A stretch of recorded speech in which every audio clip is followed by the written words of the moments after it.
Olá, meu nome é Elivelto e hoje, junto com os meus colegas, o Carlos, a Neirielle e o Luciano, a gente vai falar sobre a memória de computador, a sua função e quais os tipos de memória. Para começar, a gente vai falar da função. E qual é a função da memória de computador? A memória, a função é armazenar dados e informações, onde esses dados podem ser armazenados temporariamente ou permanente. Ou melhor dizendo, como a gente diz na informática, volátil e memória não volátil. Mas além disso, a memória ela serve para ajudar no processamento de dados e na utilidade do computador e de seus componentes. Atualmente, a gente tem dois tipos de memória, que são as memórias primárias e as memórias secundárias. Onde nesse vídeo ainda a gente vai falar sobre cada uma delas e suas especialidades. A memória ela é expressada em bit, a sua capacidade é expressada em bit. E o que é bit? Bit é a unidade binária, onde a gente entende 0 e 1. Esse 0 e 1 ele começa desde a história do primeiro computador, que era o ENIAC, que ele era criado para fins militares, onde ele só entendia ligado e desligado. E desde lá até agora a gente ainda utiliza o sistema binário, que é o sistema mais simples de armazenamento. E outro é um sistema muito eficaz para decodificar códigos digitais. Pra você ter ideia, o sistema binário ele é tão eficaz. Vou dar um exemplo. Se eu pegar 16 bits na forma decimal, eu consigo no máximo 10.000 combinações. Agora, se eu pegar 16 bits na forma binária, eu consigo mais de 65.000 combinações. E daí você vê a eficácia. Outro detalhe importante na memória é o seu endereçamento. Por exemplo, cada memória ela contém células. Células, melhor dizendo, endereço. Em cada endereço contém informação. Por exemplo, se eu tenho X endereços, eu vou ter X informações. E lembrando, cada endereço desse contém o mesmo número de bits. Por exemplo, se o meu primeiro endereço contém 5 bits, o meu segundo também vai conter 5 bits e assim por diante. Outro detalhe importante é o tempo de acesso. O que seria o tempo de acesso? O tempo de acesso nada mais é do que o tempo que eu tenho um pedido de leitura escrita até o tempo da disponibilidade do dado. Vamos supor, é o tempo que eu digito alguma coisa no computador, que eu faço pedido de leitura e de escrita, até o tempo que essa informação aparece para mim. Outra coisa importante é o tempo de ciclo. O que seria o tempo de ciclo? O tempo de ciclo é o tempo mínimo entre dois acessos sucessivos. É o tempo mínimo onde eu consigo fazer dois acessos sucessivos. Além disso, a gente tem também o bit por segundo. O que seria o bit por segundo? O bit por segundo é o meu valor é o meu valor da informação tratado pelo tempo. Então, é o tanto de informação que eu consigo em determinado tempo. E para fechar, um detalhe importante, que a memória também ela pode acontecer erros. E por isso que a gente tem o que a gente chama de código de decodificação de erro. Esses erros como? Às vezes a gente pode ter um pico de tensão na linha elétrica. Então, esse pico de tensão, às vezes, ele pode gerar um erro.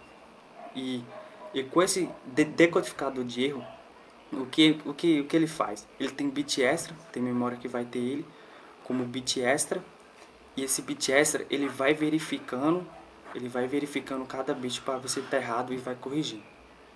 E aqui minha apresentação, eu vou passar a apresentação para a Neirielle.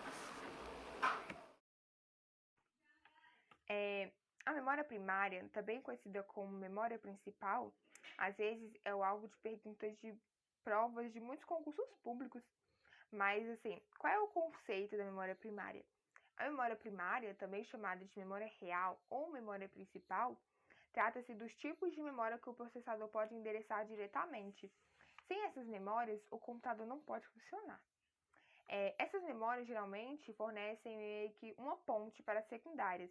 Mas esse não é o principal foco, né, o principal objetivo da memória primária, mas ela facilita muito na execução da memória secundária. A principal função de uma memória primária é conter as informações necessárias para o processador em um determinado momento. Essas informações podem ser, por exemplo, os programas de execução, os dados do sistema operacionais, registradores, memória cache. Assim, a memória primária, ela é de fácil acesso, ela é rápida e armazena os dados. Apesar de ser extremamente rápida, permitir ser gravada e desgravada, permitir ser lida, armazenada, uma série de informações, ela apresenta vamos dizer, um grande inconveniente, porque ela é volátil. Isso significa assim que se gravamos uma série de informações e o computador for desligado, ou haver uma queda de energia, ou seja, qualquer motivo, ela meio que esquece todos os dados, né, que foram armazenados. Ela deleta lá todo o conteúdo. Por isso, ela precisa ser atualizada com os dados e as instruções cada vez que ligar o computador. A memória principal é constituída somente de dois tipos de memória, que é a memória de acesso aleatório, né, que conhecemos como memória RAM, e a memória somente de leitura, que é a memória ROM. Os programas, né, utilizados na memória primária são organizados de modo que os comandos são descritos sequencialmente e o armazenamento das instruções se faz da mesma maneira, fisicamente sequencial, né? Embora a execução nem sempre se mantenha de forma sequencial. E todas as células de uma memória Bom dia, boa tarde e boa noite.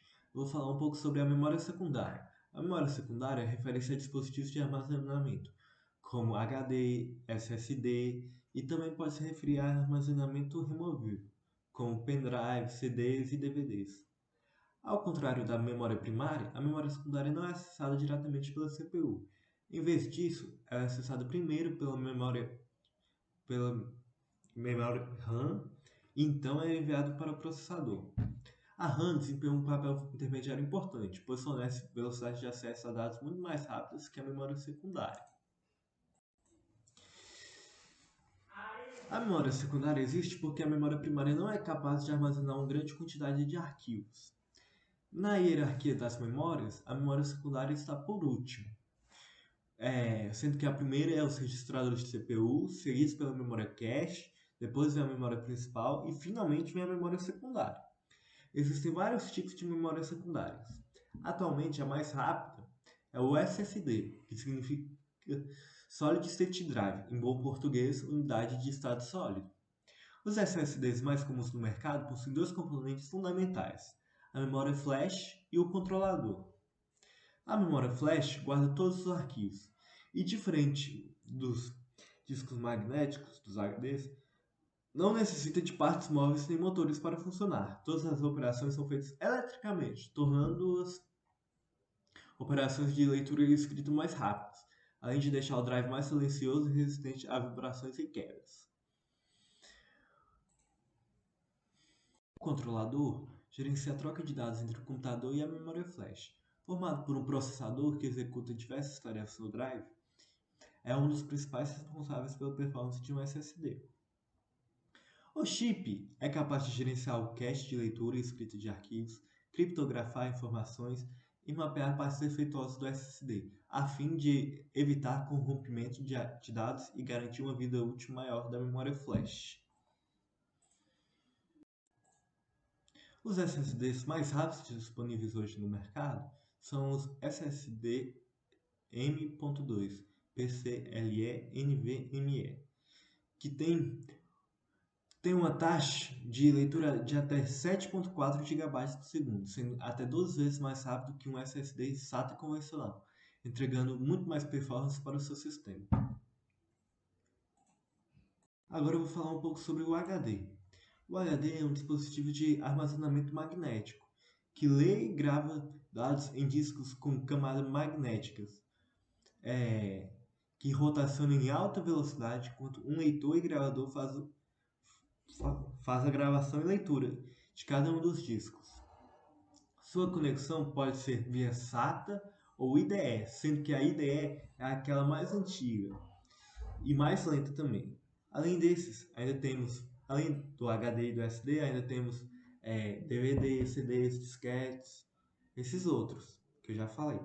Então, basicamente é isso. Obrigado. E boa noite, professor. Tudo jóia? Meu nome é Carlos, tá? Vou estar falando um pouco sobre a memória RAM, beleza? Memória RAM é uma memória de acesso aleatório, né? Isso porque quando o sistema grava dados ou faz busca na memória RAM, ele faz essa busca de forma aleatória e específica na posição e endereço indicado, né? Sem precisar ficar seguindo uma sequência de posições até chegar na opção desejada. É uma forma bem mais fácil de estar achando aqueles certos dados, né? Porque de outra forma a gente teria que caçar mesmo, teria que estar seguindo uma sequência de posições até achar aquele dado desejado. A memória RAM, você não precisa disso, né? Ela faz de forma aleatória, né? Já buscando mesmo o endereço ali já indicado, né? Ele já vai lá no ponto específico daquele endereço indicado ali. A gente sabe também que a memória RAM é uma memória temporal, né? Ela é diferente do HD, que é uma memória fixa, né? É uma memória assim que permanente, melhor dizendo. E a função da memória RAM, ela é uma memória principal, a principal memória do computador é a memória RAM. Ela é responsável por manter os dados que estão em processamento. Como assim? À medida que o CPU ele vai processando dados, ele vai buscar esses dados para ser processados na memória RAM, né? Então fazendo com que a função principal da memória RAM seja, né, manter os dados que estão em processamento, armazenar esses dados que estão em processamento, né? A memória RAM também, a gente sabe que é uma memória de leitura, né? Leitura e escrita, né? Essa leitura e escrita é tudo feito de forma automática, né? Ela grava dados e também lê esses dados, né, advindos dela mesmo. Um outro ponto legal é que a memória RAM é uma memória volátil. Como assim? Ela necessita de corrente elétrica, né? Assim, uma vez que a gente desliga o computador, ao religar ele, a gente perde todos aqueles dados, né, que estavam nela. Isso faz, eu acredito que seja dessa forma, para ser uma forma para a gente não tá pesando mesmo, né, a memória RAM, para ela ficar bem mais assim leve, né, para poder tá executando as tarefas. Um outro ponto aqui são a questão dos tipos, né?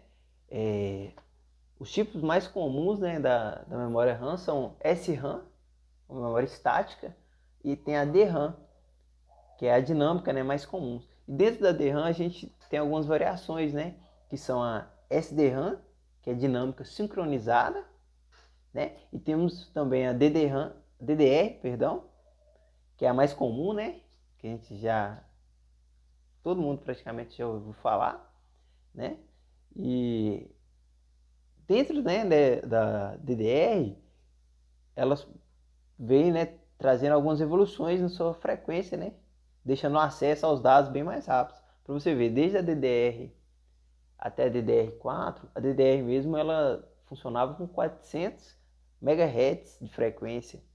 Já a DDR4 ela funciona com de 2133 MHz até 4000 MHz de frequência, né? Então a gente vê uma diferença grande, né, na questão da velocidade mesmo do acesso aos dados, né?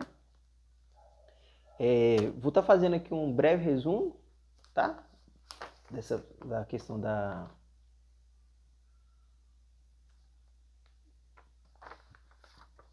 questão da memória RAM, tá? Perdão. É uma memória de acesso aleatório, né? De um acesso mais fácil, né? Daquele dado, de um dado que a gente necessita, né? Ali é uma memória volátil, necessita de corrente elétrica, né? Isso também é uma memória de leitura e escrita, como eu disse. Principal memória principal do computador também.